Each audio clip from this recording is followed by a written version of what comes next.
Welcome back, fellow cult brothers and sisters, or cult members, whatever you want to be referred to as. Today we'll react to how a movie tried to warn us. So let's get down to business. Even though it's only been 15 years since its release, WALL-E has already become a classic. With its beautiful animation, lovable characters, and sincere tone, it's no wonder that it would be such a massive success. But what people normally pick up in the environmental message of the film, WALL-E was warning of something else, a chilling vision of the future that's getting closer every day, with corporations taking more control of our life every day, and an AI revolution taking over the world. It's time that we dive into how WALL-E tried to warn all of us. The movie begins with a showcase of the beauty of space, but as we come to Earth, it's immediately clear that something is wrong. From orbit, Earth is surrounded by a thick layer of broken satellites and wreckage, something known as space junk. And there's not much left on the ground. The landscape is covered in mountains of trash, almost indistinguishable from the husks of buildings and skyscrapers. The world has been ruined by waste and environmental collapse, with Earth being completely abandoned. There's no longer any animals or plants. The only thing left is a single robot and its pet cockroach.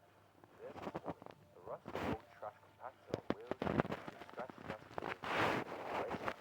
As it trundles through the ruins of our city, the only things left running are a sea of billboards by and large, which makes it clear that this corporation has merely come to dominate every aspect of life on Earth. Everything from the banks to the newspapers to the trains, all having their logo on them. From the video billboards, we're told that Earth's population is left on a pleasure cruise, leaving robots to clean up the garbage and make Earth inhabitable again.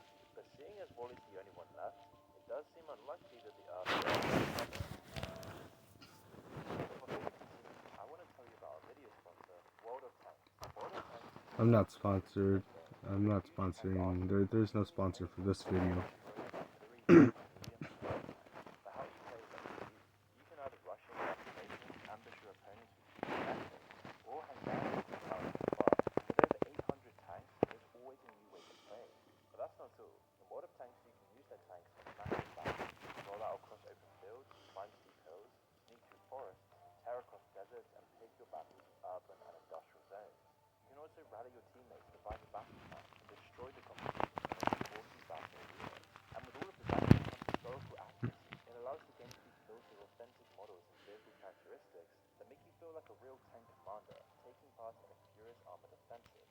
Where you'll be able to earn experience, and best of all is that World of Tanks is completely free to play for everyone.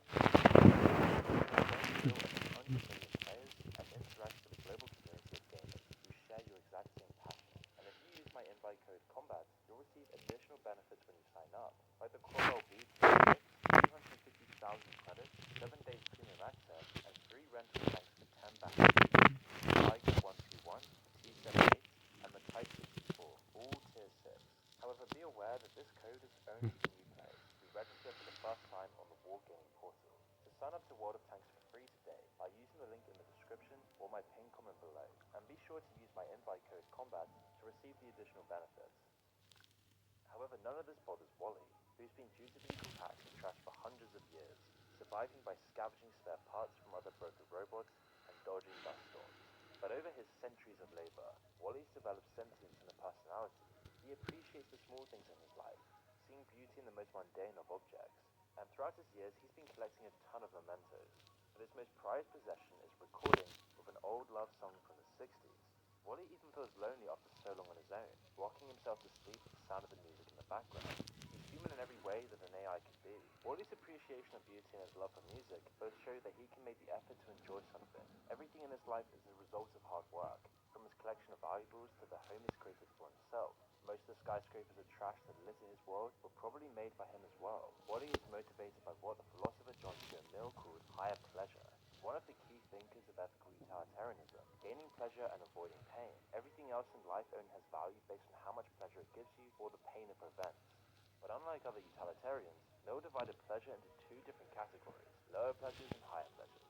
Lower pleasures are associated with the body, like eating a cheeseburger or finally getting that water out of your ear. Higher pleasures require some sort of work to appreciate or even experience, like listening to an opera or reading a good book. Ignoring this divide leads to some weird conclusions, like if all pleasure is the same, then it's hard to argue against taking drugs and eating junk food all day. But a world where everyone believed this would eventually collapse overnight. Instead, it's clear that higher pleasures that you need to work for are inherently worth more than the simple kinds of pleasures that come without any work. Reading a novel, for example, is better than half watching some trash TV. And judging from the billboards and the corporate takeover of society, the people of Wall-E's world were only interested in quick and easy pleasure. Overexploitation of the planet to provide these pleasures have left it as a barren wasteland. Even then, after everything was destroyed, the people just left instead of working towards cleaning the world up. They left the work to the robots, although clearly that didn't work either. Wall-E, on the other hand, represents a simple life in pursuit of beauty and other higher pleasures. And in a lot of ways, he does seem content, but he's still missing something, or more specifically someone. His AI sentience has made him able to appreciate how lonely he truly is, but that's all about to change. One day as Wall-E's coming back home, he sees a moving red light on the ground. In a world where the only lights come from billboard holograms, it's something he's never seen before. So like a cat drawn to the laser pointer, he follows it. But as it leads him into an open arena, it becomes apparent that it's part of the guiding mechanism for a rocket landing. Luckily, Wall-E has some time to bury himself on the ground before he's crushed. And as he emerges from the ground, a door opens in the rocket, and a robot arm comes out to release a capsule containing a single robot. It's clearly far more advanced than Wall-E, and it begins scanning the environment around him. Wall-E is smitten instantly, but he peers out from behind a rock, and the new robot sees him move and obliterates the rock he's hiding behind with some sort of advanced weapon. To his credit, Wall-E tries to introduce himself again, and then nearly gets blown up. It's only after the new robot scans Wall-E and deems him a non-threat that it moves on to ignoring him. Wall-E then spends the next few days following the new robot around, trying to get his attention. It even makes a crude model out of it, but none of his attempts at courtship work. The new robot's too busy scanning us to even bother with him. But when they can't find what they're looking for and get frustrated, Wall-E senses his movement. It's only when Wall-E saves You see, that right there is like what Wall-E was doing is called chasing. Now look at Wall-E was just observing to see what was going on, but that right there would be considered chasing. from a dust storm so they can actually start bonding. Once they're safely inside, Wall-E begins showing Eve everything he's been collecting. She's clearly getting the I same wish I knew fascination and wonder all that this Wall-E stuff is from the object. But it all real goes wrong soon, when Wall-E shows her a sooner. small plant that he found. Instantly, Eve grabs the plant and goes into some sort of lockdown, to the distress of Wall-E, because finally, after centuries of waiting for companionship, this has just been stolen away from him. He tries everything he can think of to get his new friend back, but none of it works. So Wall-E is then left to care for Eve's platonic body. That is until the rocket comes back to reclaim her. Wall-E is powerless to stop it, but fearing that he'll lose her forever, he just manages to cling to the outside of the spaceship. Finally, the rocket blasts through the layer of atmospheric junk and into outer space. And it's worth noting that judging by their logos, by and large are responsible for the space junk as well. After a short journey, the spaceship and Wall-E are then taken aboard a much larger vessel, the Axiom, where a team of more futuristic robots work on unloading Eve and other robots like her. They notice that she's found plant life and separate her from the others, sending her further into the ship. Meanwhile, Wall-E manages to shake the other robots and sets out to follow her. And like a lot of other Pixar films, or maybe the movies in general, Wall-E and Eve might not be human, but in practice they're just stand-ins for human characters. They show emotions in the same way, have the same specific mannerisms, and react to situations like a person with their knowledge would. But unlike Toy Story or Cars, where the human qualities of the characters are only present for the story's sake, Wall-E and Eve's humanity are completely plausible, because they mirror the way artificial intelligence learns and how more advanced AI might actually act in the future. We see in practice, AI learns in exactly the same way that we do, just with a few extra steps. If we're trying to teach an AI what an apple is and how to identify it, we'll show it millions of different pictures. The AI will then try and pick out which one is an apple, getting confirmation when it's right, and trying again when it's wrong. Babies learn the same way. Their parents will keep trying to teach them, and hopefully congratulate them and cheer them when they get something right. Of Google was talking about how basically we figured out that it's speaking Persian. We never showed it Persian. We have no idea what all of those instances of AI that are all over the world are learning right now. We have no clue.